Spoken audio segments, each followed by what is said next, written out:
ఏమంటున్నారు లైవ్ లో చూద్దాం. సిగ్గు తప్పి తెలివి లేకుండా 317 జీవో నీ ముండ జీవో ఎంత గొప్ప జీవో అది నాకు అర్థంగా నీకు తెలివి ఉంది ఏమన్నా ఎంత ఈక్వలైజ్ చేస్తుంది ఎవరో కొంతమంది స్వార్థపరులైన ఉద్యోగులు వాళ్ళ స్వార్థం కోసం మేము ఈయన్నే ఉంటాం కరీంనగర్లోనే ఉంటాము నిజామాబాద్లోనే ఉంటాము వరంగల్నే ఉంటాము ఏమైతే తెలుసా దాంతో జరిగేది మేము స్పౌస్ ఆప్షన్ పెట్టి ఆడికి పెడతావు హైదరాబాద్లోనే ఉంటాము ఏమైందండి వరంగల్ జిల్లా 5 జిల్లాలు అయింది మహబూబ్నగర్ జిల్లా 5 జిల్లాలు అయింది నిజామాబాద్ జిల్లా 2 జిల్లాలు అయింది ఇప్పుడు ఏమైతే తెలుసా వీళ్ళు దేని ప్రాతినిధ్యం వహిస్తున్నారో తెలుసా యువకులు ఈ 317 జీవాన్ని మాట్లాడటం లాగు వాల్గొట్టాలని యువకులకు చెప్తా ఉన్నా ఎందువల్ల వాళ్ళు చెప్పేదాన్ని అనుసరిస్తే ఏమైతుందో తెలుసా మీకు రేపు రాబోయే 40-50 వేల ఖాళీలలో 4 ఖాళీలు కూడా రావు వరంగల్ రావు సిద్దిపేట రావు కరీంనగర్లో రావు నిజామాబాద్లో రావు ఎస్ రేపు పొద్దున ఏ జిల్లాకు ఆ జిల్లాలోనే వస్తాయి పోలీసు ఉద్యోగాలు కానీ డిస్టిక్ క్యాడర్లో ఉండే ఉద్యోగాలు అన్నీ కూడా ఉపాధ్యాయ పోస్టులు కానీ ఇంకోటి కానీ డిస్టిక్ క్యాడర్ మొత్తం మీరు వరంగల్నే వస్తే వరంగల్లో నిరుద్యోగికి వరంగల్ ఉద్యోగం రావద్దా ఇప్పుడున్న కరీంనగర్ జిల్లాలో నిరుద్యోగ యువకుని కరీంనగర్లో ఉద్యోగం రావద్దా రేపు అంతా మీరే నిండిపోతే ఇంకా రేపు కరీంనగర్లోనికి మంతెన్లో రాదు వరంగల్లో ఉన్నోనికి భూపాలపల్లి రాదు భూపాలపల్లిలోనికే వస్తుంది భూపాలపల్లె ఎందుకంటే మారుమూల ప్రాంతాలలో 35 ఏళ్ళ నుంచి నేను ఉన్నానండి ప్రజాప్రతినిధిగా ప్రతిసారి అసెంబ్లీలో గొడవ ఒక 20 నియోజకవర్గాల ఎమ్మెల్యేలు ఉంటారు పాపం ఊకే ఎడతారు నారాయణఖేడు గద్వాల ములుగు భూపాలపల్లి అది ఎప్పుడు సార్ మా దగ్గర ఉద్యోగులు రారు జైన్ గారు ఎప్పుడు ఏడ్చుడేవాడు అన్ని ఖాళీలు ఉంటాయి మరి అక్కడున్న ప్రజలకు వికాసం రావద్దా ఎందుకు చేసినాం 33 జిల్లాలు ఎందుకు జోన్లు చేసినాం ఇక్కడ ఉన్న వాళ్ళకి అక్కడనే ఉపాధి అవకాశం రావాలి అందరి పరిపాలన అందాలి అందరి ప్రజలు బాగుపడాలి అందరి పిల్లలకు చదువు రావాలి అందరి ప్రజలకు సంక్షేమం అందాలని కదా కొత్త జిల్లాలు చేసుకున్నది ముద్దు పెట్టుకోవడానికి చేసుకున్నాం అలా ఎంతమంది అండి ఇంకా సిగ్గుచేట ఏం తెలుసా నిన్ననే ఇచ్చిన హరీష్ రావు కాగితాల మీద మొత్తం ట్రాన్స్ఫర్లు ఎఫెక్ట్ అయినాయి ఈ మల్టీ జోనలు జిల్లా కేడర్ అంతా కలిసి ఎంత 2 కలిసి 50,000 చిల్లర ట్రాన్స్ఫర్లు ఇక్కడి నుంచి అక్కడి నుంచి ఇక్కడికి అయినాయి 50,000 చిల్లరనే అయినాయి కరెక్ట్ ఫిగర్ మీకు పోయే లోపల ఇస్తాను తెప్పి హరీష్ చీఫ్ సెక్రటరీకి పొంజి అలా జైన్ కానోడు అంటే పాతోడు అబ్స్కాండింగ్ అయినోడు కొత్తగా జైన్ వాడు కాదు అందరు జైన్ అయిపోయారు ఎక్కడో అక్కడ జైన్ కానోడు 50 మంది ఎంతమంది 57 మంది జైన్ కాలే ఓన్లీ 58,000 దాన్ని పట్టుకొని వీడు ఉద్యమం అట బుడముడ ఉద్యమం ఇది ఆ ఉద్యమం మీ తెలివి ఇదేనా రేపు కరీంనగర్ జిల్లాలో ఉన్నోనికి ఉద్యోగం వద్దా రేపు ఖాళీలు నోటిఫై చేస్తే సిద్దిపేట జిల్లా ఉనికి వద్దా వరంగల్ టౌన్ ఉన్న జిల్లా ఉనికి హనుమకొండ జిల్లా ఉనికి వద్దా ఖాళీలు రావద్దా వాళ్ళకి అవకాశాలు రావద్దా పాపం ఆడ లేరా నిరుద్యోగ యువకులు ఇంత దిక్కుమాలినతనంగా ఇంత దరిద్రంగా మీకు తెలివి లేక అసలు మీకు చదువు శాస్త్రం అని వస్తే నాకైతే అర్థం కాదు మీకు బాధ్యత ఉందా సామాజిక బాధ్యత ఉందా ఈ విధంగా చాలా చాలా దరిద్రంగా ఉంది ఇది జరుగుతున్న కథ అన్ని అబద్ధాలు భారత ప్రధానమంత్రి భారత ప్రభుత్వం ఈ దేశానికి చెప్పేది ఇది అసలు కథ ఇప్పుడు నేను చెప్పేది ఇప్పుడు చెప్పింది చిన్నది మీరు పరిశాన్ అవుతుంది కదా అసలు కథ ఏంది అంటే ఈ దేశాన్ని పరిపాలిస్తున్న ప్రభుత్వం చెత్త ప్రభుత్వము పనికి మాలిన ప్రభుత్వము నేను ఈ దేశ ప్రజానీకానికి ఈ దేశ యువతకు ముఖ్యంగా నేను పిలిపిస్తా ఉన్నా ఈ దేశం మీది రేపటి భవిష్యత్తు మీది దీన్ని కాపాడుకునే బాధ్యత మీది ఇప్పుడున్న ప్రభుత్వం అబద్ధం చెప్తూ అబద్ధాలలో బతుకుతూ మతపిచ్చి లేపుతూ the present government is spoiling the echo of the nation I am alleging, ये मेरा आरोप है भारत सरकार के ऊपर। आप देश को विभाजन करके धर्म के नाम पे इस देश का वातावरण को ये आप प्रदूषण से भर दे रहे, बिल्कुल गलत है। आज आपसे कोई कहेगा कि जाके अफगानिस्तान में इंडस्ट्री लगाओ, कोई जाएगा? भाई, people do not go to Afghanistan. You tell someone to go and invest, nobody will invest. Why? वहां का इको ठीक नहीं है, वहां जिंदगी का कोई गारंटी नहीं है। आज हमारे पास आ रहे हैं, हमारे राज्य में क्यों आ रहे? ఎవ్రీ డే వి సీ ఇవాళ కూడా ఎవడో కంపెనీ వచ్చిన వాడు కూడా పెడతాడు నీ పేపర్లో చూసిన ఇవ్వకపోతాడు. 1500 కోట్లు పెడతాడు. ఏం కంపెనీ అది? ఎవడో ఏదో కంపెనీ పెడతామని వచ్చి ఓ 2000 మందికి ఉద్యోగం దొరుకుతుంది చదివి అంటే ఏమన్నట్టు? ఎందుకు వస్తాను? ప్రతిరోజు కూడా ఎందుకు వస్తాను? ఎందుకు పెడతాను? నేను చాలా సంతోషంగా చెప్తా ఉన్నా, చాలా గర్వంగా చెప్తా ఉన్నా. ఆ రోజు నేను చెప్పిన, ఉద్యమం జరిగే సందర్భంలో చెప్పిన, తెలంగాణ రాష్ట్రంగా ఏర్పడితే మంచి సంపన్నమైన ధనిక రాష్ట్రం అవుతుందని చెప్పిన. ఎస్, ఇవాళ కరోనా 2 దెబ్బలు కొట్టిన తర్వాత, 2 వేవుల తర్వాత 3వ వేవ్లో నలిగిపోతున్న సందర్భంలో కూడా నేను గర్వంగా చెప్తాను. ఇవాళ పోయిన ఆర్థిక సంవత్సరంలో మన యొక్క ఆదాయం అంటే రాష్ట్రం డబ్బులు వచ్చేది, అన్ని రకాల రెవెన్యూ 1,51,000 కోట్లు ఖర్చు పెట్టి పోయినసారి. ఈసారి 1,80,000 కోట్ల పోతున్నాం మనం. అంటే ఇంచుమించుగా 30,000 కోట్ల రూపాయల అదనపు రాబడి మనకు వస్తూ ఉంది. కంట్రీలో నంబర్ 1 ఉన్నది మన గ్రోత్, మన తెలంగాణ గ్రోత్.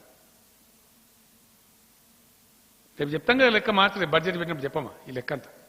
పైసా లెక్క ఉంటుంది కదా, ఏ పద్దు కింద ఎంత వచ్చింది, ఏం వచ్చింది అంతా ఆడిట్ అవుతుంది కదా, స్టోరీలు చెప్పలేం కదా. 30,000 కోట్ల అదనపు రాబడి ఈసారి వస్తూ ఉంది. దీని మీద మళ్ళా గ్రోత్ వస్తే నెక్స్ట్ ఇయర్ మళ్ళా పెరుగుతుంది. ఎందువల్ల వస్తుందండి? హైదరాబాద్ ఎక్కువ బాగుంది, హైదరాబాద్ కల్చర్ బాగుంది, హైదరాబాద్లో అఫెక్షనేట్ సొసైటీ ఉంది, తెలంగాణలో లా అండ్ ఆర్డర్ బాగుంది, తెలంగాణలో 24 గంటల కరెంటు దొరుకుతుంది, తెలంగాణలో పరిశుభ్రమైనటువంటి మంచినీళ్ళు దొరుకుతాయి, తెలంగాణలో అనుకూల వాతావరణం ఉంది. 8 ఏళ్ల నుంచి ఇక్కడ ఉన్న ప్రభుత్వం కడుపు కట్టుకొని, నోరు కట్టుకొని, అవినీతి రహితంగా, అవినీతి జరగనీయకుండా కాపలా కాసి మంచి మంచి సంస్కరణలు తెచ్చి గతంలో లేనటువంటి అనేక కార్యక్రమాలు, గొప్ప కార్యక్రమాలు తెచ్చి ఒక ఎకో నిర్మాణం చేసింది. It is because of the eco built by the government of Telangana. Today Telangana is receiving, Telangana is attracting investments, which is not a joke. ఇది వాస్తవం కాదా? దీని మీద మేము కుక్కలు ఉన్నట్టు వస్తాము, మీరు అవినీతి చేసిన అంటాము, అంటే మీరు మురిగే కుక్కలు అని మేము అంటాం. తప్పేందండి? ఈ ఇకో వటికిన నిర్మాణమైన అది కోట్ల రూపాయలు, లక్షల రూపాయలు లంచాలు ఇచ్చేటువంటి బిల్డింగ్ పర్మితులు ఇలా TS be pass online apply చేస్తే ఆన్లైన్ పర్మిషన్ వస్తా ఉంది. టీఎస్ ఐపాస్ ఆన్లైన్ అప్లై చేస్తే ఆన్లైన్ పర్మిషన్ వస్తా ఉంది. దానికి చట్టం చేసినాం. 15 రోజుల్లో పర్మిషన్ రాకపోతే 16వ రోజు డీమ్డ్ అని చెప్పినాం. మాది అవినీతి ప్రభుత్వం అయితే, మేము అవినీతి పరలం అయితే అట్లెందుకు పెడతామండి? లంచం మేము అడగమమ్మా, మేము నాకు అడగరాదా? ఇలా పక్క రాష్ట్రాల్లో స్క్వేర్ ఫీట్ కింద వసూలు చేస్తారు రియల్ ఎస్టేట్లో. ఇక్కడ ఆన్లైన్ అప్లై చేస్తే ఆన్లైన్ పర్మిషన్ ఇస్తారు. హ్యూమన్ ఇంటర్ఫేస్ లేదు, సులోడు కొట్టేది లేదు, ఎస్ పొలిటికల్ గుండాగిరి లేదు, భూ కబ్జాలు లేవు, ఇలా పిచ్చి పిచ్చి లేదు తెలంగాణలో.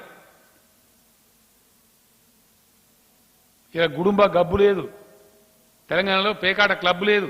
ఇవన్నీ వాస్తవాలు కాదా? ఇవన్నీ ఉండంగా కూడా మా ఇష్టం వచ్చినట్టు కుక్కలు మురిగినట్టు మొరుగుతాం. అందుకే మిమ్మల్ని పిచ్చి కుక్కలు అంటాం మేము. మీరు మురుగుతామంటే ఊకుంటామా? ఎందుకు ఊకోవాలా? దేనికోసం ఊకోవాలా? తెలంగాణ సమాజాన్ని నాశనం చేస్తామంటే మీ దిక్కుమాలిన దందాతో ఈ సమాజాన్ని ఖరాబు కానిస్తామా? ప్రాణాలు పనంగా పెట్టి కొట్లాడి సత్యదాకా కొట్లాడి తెచ్చిన రాష్ట్రం ఇది. ఎవరో మీలాంటి కుక్కగాలు నక్కగాలు వచ్చి ఖరాబు చేస్తామంటే చూసుకుంటూ కూర్చుంటామా? కూర్చోవన్నా? వై? ఇండియాలో ఎక్కడ లేని సంక్షేమ కార్యక్రమం.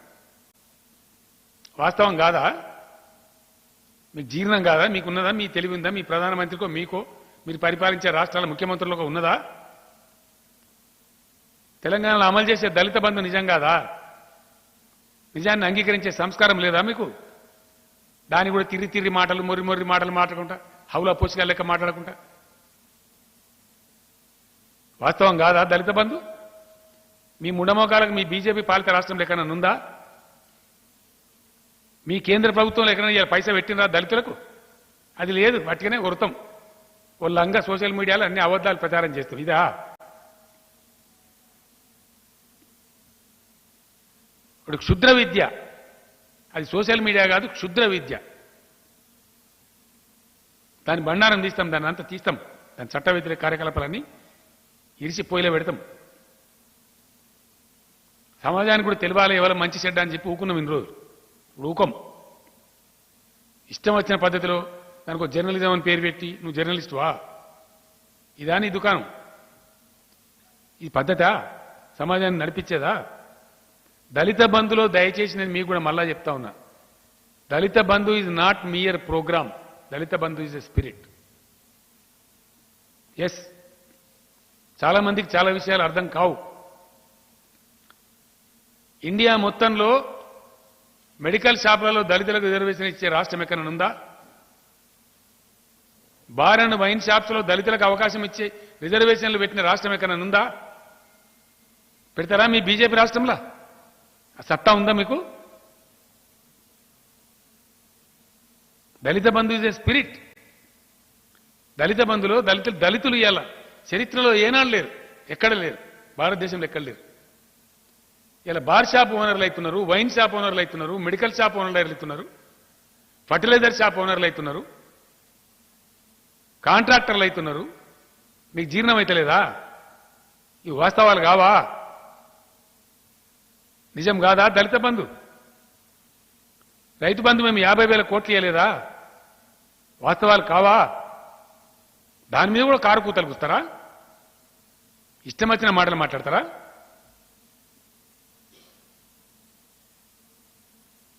ఇవన్నీ ఉండంగా వాస్తవం 24 గంటలు అద్భుతమైన నాణ్యమైన కరెంట్ ఇచ్చే రాష్ట్రం ఇండియాలో ఇంకోటి ఉందా? తెలంగాణ తప్ప. Is there any single state other than Telangana? ఏ రాష్ట్రం నుంచి మనం విడిపడ్డామో ఆంధ్రప్రదేశ్ అక్కడ ఇస్తున్నారు అయ్యాల 24 గంటల కరెంట్ ఇయలే. అదే ఆంధ్ర వాళ్ళు మనల్ని ఎక్కిల్ చేసిండ్రే ఆ రోజు. ఇలా వాళ్ళ పరిక్యాప్ట్ అయింది, మన పరిక్యాప్ట్ అయింది. కనబడతలేదా కళ్ళకి ఇవన్నీ చూసుకుంటూ? వాస్తవాలు ఈ విధంగా ఉంటే ఓ క్షుద్ర రాజకీయం, క్షుద్ర విద్య పెట్టి మీ ఇష్టం వచ్చిన సొల్లు పురాణం సోషల్ మీడియా పేరిట దానిలో కుమ్మరిస్తా ఉంటే నేను చూసుకుంటే మౌనంగా ఉండన్నా? దేనికోసం ఉండాలి? ఎంత దరిద్రం కొట్టు పరిస్థితులలో ఉంది ఈ బీజేపీ ప్రభుత్వం అంటే నేను ఫ్యాక్ట్ చెప్తా ఉన్నా మీకు, భారత యువత కూడా చెప్తా ఉన్నా.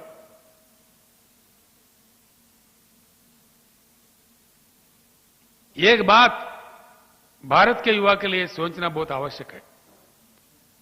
आज जो बजट पेश हुआ है, बजट में जो कुछ भी कहा गया है सरासर झूठ है, धोखा है.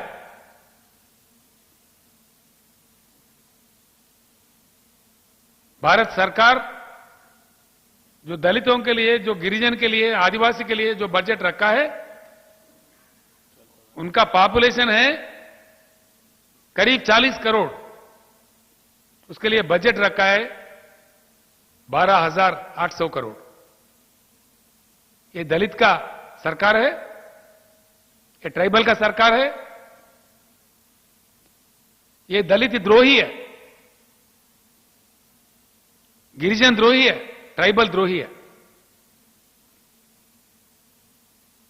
गरीबों से इनको कोई मतलब नहीं है। हकीकत यह है कि हमारा देश गरीब नहीं है। आज सिंगापुर में क्या है? कुछ भी नहीं है, कोई रिसोर्स नहीं है, लेकिन वहां के सरकार को दिमाग है। यहां हमारे देश में सब कुछ है, लेकिन हमारे सरकार के पास दिमाग नहीं है। इसीलिए हम तरस रहे, इसलिए हम पिछड़े हैं। देश पिछड़े नहीं है,